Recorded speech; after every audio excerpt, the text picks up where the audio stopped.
Hello, my name is Melissa Lewis-Ransom, and I'm from Baltimore, Maryland.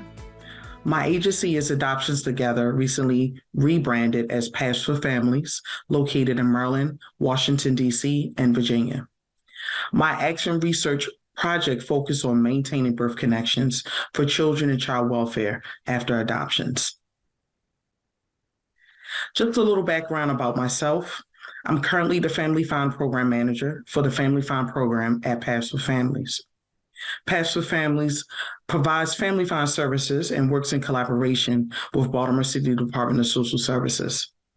I've been working in child welfare for over 12 years, and I started out off as a family services caseworker, working in the foster care and out-of-home placement unit. Then I transitioned into different positions in Baltimore City Department of Social Services, from family services specialist and foster care and emergency placements. I work under adoptions unit as a family find specialist and state liaison for the Family Find program. And I became certified as a confidential intermediary for the post-adoption reunion services program. This is my agenda for today. We're talking about why is it important to maintain birth connections and post-adoption contact agreements. We'll be looking at the PICO question for my action research project, review highlights of literature reviews, go through the methodology. We'll be looking at the pre-surveys data and the training results. We'll be looking at the training I created, which is maintaining birth connections for children and child welfare after adoptions. And we'll be discussing next steps on how this training can be used for any agency that handles adoption for children and child welfare, and the MPLD impact while in this program. So I just wanted to talk a little bit about why is this important to me.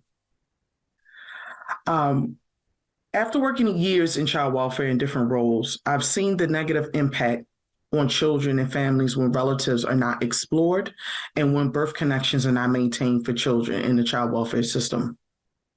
Working with children whose permanency plan has been changed to adoption, there still needs to be a need, and it is important to locate and discuss birth connections with the adoption professionals, adoptive parents, and birth families, so post-adoption contact agreements can be an option for children while they are going through the adoption finalization. Also, my experience working in facilitating post-adoption reunion services, a lot of the stories were the same. Many adult adoptees wishing that someone had maintained their birth connections so they wouldn't be looking for their relatives as they got older. And if, the adults at the time were in agreement, then they would have certain information available to them as an adult. All right. I would like to talk about why it's important to children. The reasons why maintaining birth connections for children and child welfare, for some of the following reasons. It's in the best interest of the child, if possible.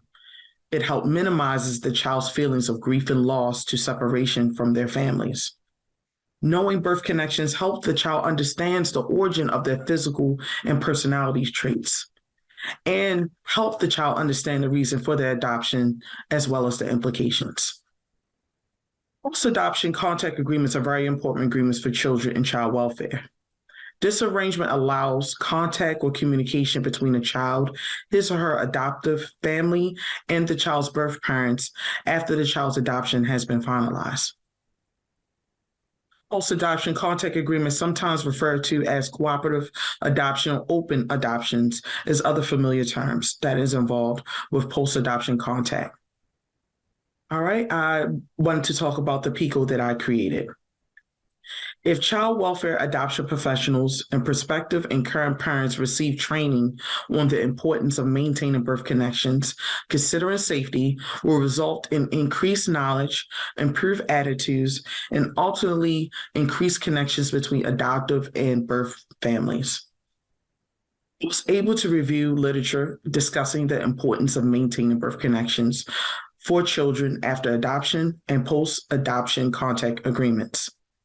Adoption research supports maintaining relationships between children who may have been adopted and their birth families, as well as these connections can benefit children in profound ways.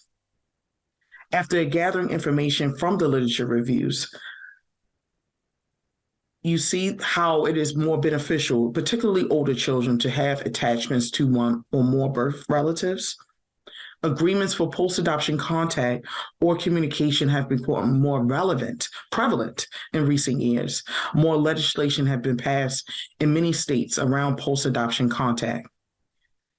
And also, child welfare professionals can help families maintain and facilitate these connections. I wanted to talk a little bit about the process. The process, after gathering information from literature reviews, I was able to interview different professionals in the field. I interviewed the placement unit at Paths with Families, the program manager in the adoption unit at Baltimore City Department of Social Services, the lead attorney that handles termination of parental rights for child welfare cases in Baltimore, and the mediation coordinator at Baltimore City District Court.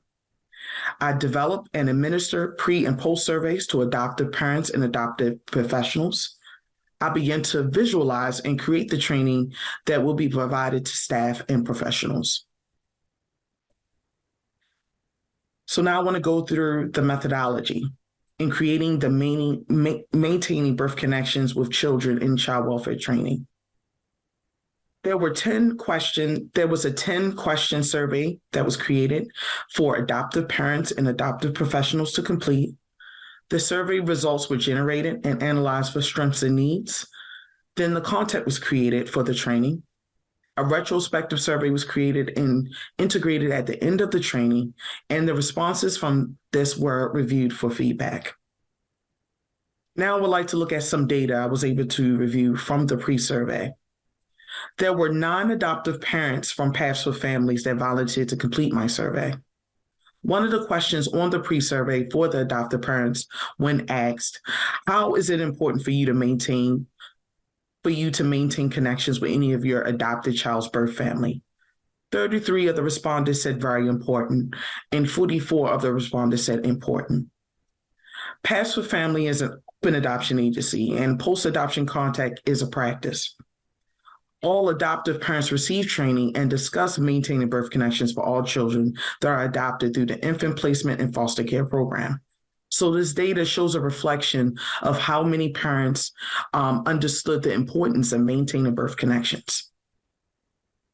My training was piloted at Baltimore City Department of Social Services foster care unit. 4 respondents completed my post survey that was administered at the end of my training. Based on the responses, when asked the following questions, their knowledge level about the importance of maintaining birth connections before my training. 2 respondents reported they had no knowledge of the importance of maintaining birth connections. 1 respondent reported they had moderate knowledge of the importance of maintaining birth connections. And another respondent reported that they had high knowledge of the importance of maintaining birth connections, as you can see on the graphs. And then after my training, there were no respondents reporting they had no knowledge of the importance of maintaining connections. And 2 reported moderate knowledge and 2 reported high knowledge after attending my training. Another question was asked, I would like to highlight in the post-survey results. When asked the level of outcomes, the knowledge of outcomes of adoptees' birth connections when it is not maintained. 2 respondents reported the knowledge level as none, and 2 respondents reported the knowledge level as moderate regarding the outcomes. As you can see, many of the professionals had no knowledge before my training. After my training, there were no respondents reporting they had no knowledge of the outcomes of adoptees when birth connections when it is not maintained. 2 respondents reported that their knowledge level as moderate, and 2 respondents reported their knowledge level as high. Also wanted to highlight more responses to the retrospective survey by the foster care staff who attended the training. When asked their knowledge and ability to discuss maintaining birth connections with adoptive parents, 3 respondents reported none. 1 person responded that their ability was moderate. After attending my training, there were no respondents reporting none to their ability to discuss birth connections with adoptive parents. 2 2 respondents reported their knowledge and ability was moderate, and 2 respondents reported that their knowledge and ability was moderate. During my training, some staff expressed that they were uncomfortable about talking about maintaining birth connections with foster and adoptive parents. Some stated that this conversation might impact, they were fearful that this conversation might impact the child or children's ability to remain in their home or impact the adoption finalization process. I think this was interesting to discuss, and we talked about always being comfortable with having conversations with anyone if it's in the best interest of a child. Another question that was asked on the retrospective survey was the knowledge level of the impact of adoptees when birth connections are not maintained. 3 respondents said their knowledge level was none. 1 respondent said their knowledge level was moderate. After my training, there was no respondents reporting none to their knowledge level of the impact for adoptees when birth connections are not maintained. 2 respondents reported their knowledge level of impact was moderate, and 2 respondents reported that their knowledge level of the impact being high. I wanted to highlight more survey findings. The perspectives of adoption professionals based on the survey, the pre-survey that was administered. 6 out of 6 adoption professionals that completed the survey reported they were aware of the post-adoption contact agreements in their state of employment. And when asked how important it was for adopted children to maintain contact with their birth families, 3 out of 6 said very important, and 1 out of 6 said important. Based on the findings, most of the respondents understood how important it was for adopted children to maintain contact with their birth family. With the hope of hopefully having all professionals understand the importance of maintaining birth connections. Next, we move on to the intervention. As a primary goal of maintaining birth connections for children and child welfare is to increase the following: information provided to adoption professionals, to increase their understanding of the value of children maintaining the contact with their birth families. The hope also with this training is to educate adoptive parents on the importance of maintaining birth connections for their adoptive children. Seek to educate and train adoption staff and professionals on how to discuss birth connections during permanency planning. And again, this intervention was piloted at Baltimore City Department of Social Services, the foster care staff. All right, I would like to kind of summarize and talk a little bit more about my training. First, I started off, what is PACA, Post-Adoption Contact Agreement? I talked about the definition of post-adoption contact agreements. And then next, I moved on to who was involved in post-adoption contact agreements, which are the adoptees, adoptive parents, and birth parents and relatives. I discussed the example of post-adoption contact, such as letters from adoptive parents to birth parents, possible phone calls between adoptees and their birth parents, also emails between adoptive parents and birth parents about the child or children, telling how they're doing. And then if all parties are in agreement, possible visits, maybe once a year. And those were just some of the examples. I provided information regarding the laws around PACAs in Maryland. Adoptive parents and birth families may enter into a written agreement in the state of Maryland. And there are 29 states, including the District of Columbia, that have enforceable written agreements for contact after the finalization of an adoption. And then I discussed the benefits for adoptees when birth connections are maintained. It helps with their identity, preserving connections to birth family, including their culture and ethnic heritage. The benefits for the adoptive parent, having communication can help with obtaining medical and genetic information so they'll know how to care for their child as they grow. Siblings can be able to maintain connection after adoption. And the benefits for the birth parents, gaining a sense of peace of mind and comfort knowing how their child is doing while they're in the care of their adoptive family. Also explain the negative outcomes for adoptees when birth connections are not maintained, such as adoptees may have confronted with challenges or question their identities and become curious about their birth families. If they maintain their connections, they won't have a curiosity. You already will know. And then I discussed the differences between private practices and public agency practices, when private agency practices and public agency practices. Many private infant adoptions encourage openness in adoptions with adoptive parents and birth families. Public agencies have limited practice on policy on the value of preserving family connections and post-adoption contact agreements. And lastly, I discussed how caseworkers can support in child welfare, can support building healthy relationships between foster parents, adoptive parents, and birth families. Caseworkers can educate adoptive and birth families on the importance of ongoing contact. I created a scenario and an activity that I did in my training.